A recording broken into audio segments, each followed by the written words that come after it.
whole thing with, Charlie Kirk getting murdered has been just so tragic. But I guess he was converting to Catholicism at the end. Is that right? I don't know. People have been talking about that. So anyway, I don't know those people. Okay. Who's saying that? Oh well, there's a lot of people saying that he was converting to Catholicism, like at the end, and he attended like St. Bernadette, right?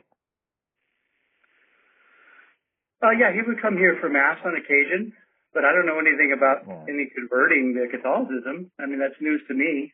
Okay. And did he have like any type of like Catholic memorial service or anything? Yeah. I'm going to try to respect his privacy. So, why is this important to you? Well, so I mean, there's a lot of reasons, because people are saying like, oh, he was, evangelical, and they were talking about, I don't know, all the various different aspects of it, but I don't know. So I mean, you weren't like Erica's like Catholic advisor priest. I mean, the people are saying that as well. Yeah, I have thousands of people that I advise. Right. I'm advising you. I mean, I advise a lot of people. I'm not quite sure what this has to do with Charlie's death. Well, I mean, it's interesting because if Charlie I hope that he was, thinking of converting to Catholicism, and he was, trying to ask some questions at the end and do some things that I think were great.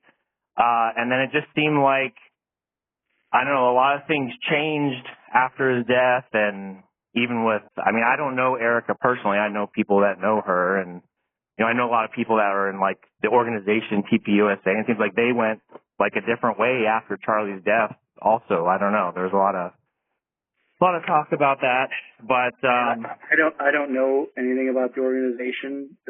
Personally, I've never been to a Turning Point event. So I think people give me a lot more credit than they should as far as how they ran things or any of that. I don't know. I wasn't inside to any of that kind of stuff. Don't really care too much. But anyway, I mean, it's just not my thing. Yeah. I got more important things to deal with. So, but yeah, it was a tragic loss for sure. I think he was a bright light for the world in many ways, and I thought he brought a lot of good things. I think he had some challenges for sure. He challenged a lot of things as well. I think that's what happens when when you challenge, you're going to be right. He puts himself out there in the limelight. So I think a lot of people disagreed with him. So, but yeah, he would attend Mass here once in a while, but never say anything to me about becoming Catholic. So okay. don't think about that. Okay. Yeah, I understand. And if he did, I mean, it's between him and the Lord, of course. I wouldn't tell him when I talk to you, for example. It's just not how I work. It's, this is, people come to the priest with all kinds of thoughts and concerns, and right. I just try to honor their, that person. Right. And then I don't know if you're aware that there's people that are saying that, I guess during Erica's grieving process that you were potentially connecting her with like wealthy donors during that process, is what people are saying now. Yeah, I'm always the last to know. Isn't that something? Yeah. So I see there's no truth to that at all? No, there's no truth to that. Okay, that's good. That's good to hear. And then, I mean, people are talking about also that, like in your past, there was some allegation of like sexual misconduct or something, and there's no truth to that either. I wouldn't be sitting here if there was. Yeah. I would be removed.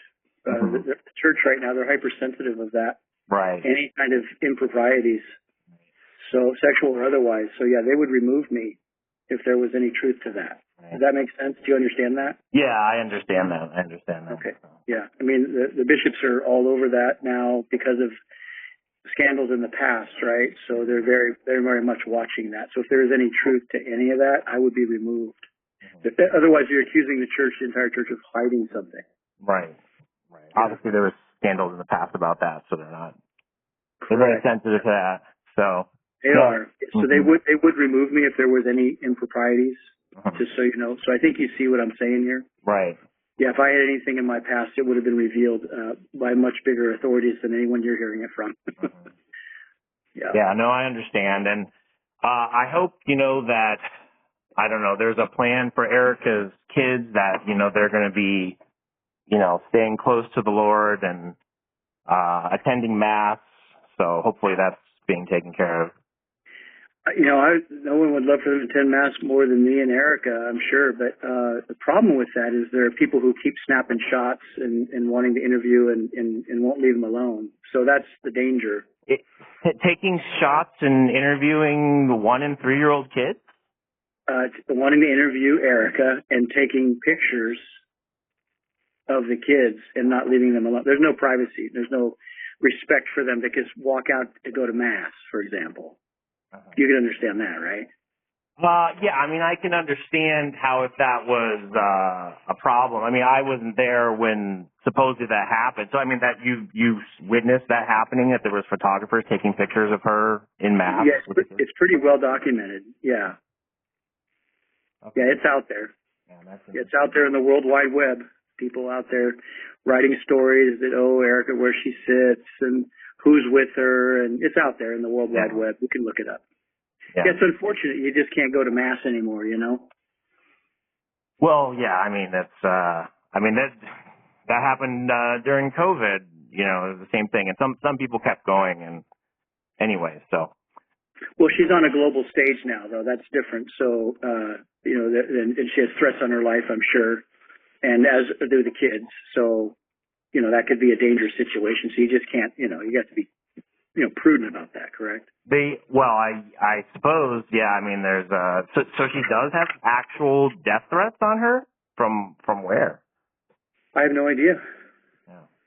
I mean, that's terrible if that's the case, but I mean, some people also say that they get death threats and they don't really. I do. You get death threats? Oh yeah. Yeah. I mean, I've had one death threat myself, but I didn't tell everyone about it. I've had a death threat before. I don't broadcast it out there. It's scary. Yeah, I wouldn't either. Yeah. Yeah. I wouldn't either. Okay. But I just can't imagine, the situation in some ways. It's hard, Yeah. Yeah. Anyway.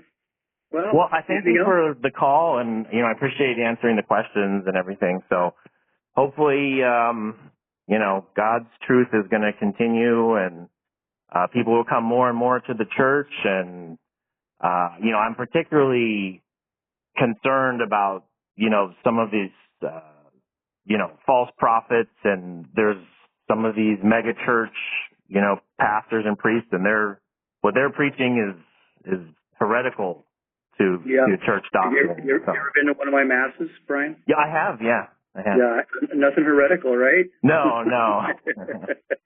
Pretty straightforward gospel message. Yeah, I try to stay out of the realm of, politics too much and just keep it straight down the middle with the politics or with the religion and making sure that I keep my politics at bay as much as possible. It's hard sometimes, but you want to preach the gospel and love. That's what I try to do. That's what I'm trying to continue to do. I think that's what Charlie liked about coming to this church. I think he liked that message. It was, pretty straightforward. I'm very pro-life. I think he liked that too.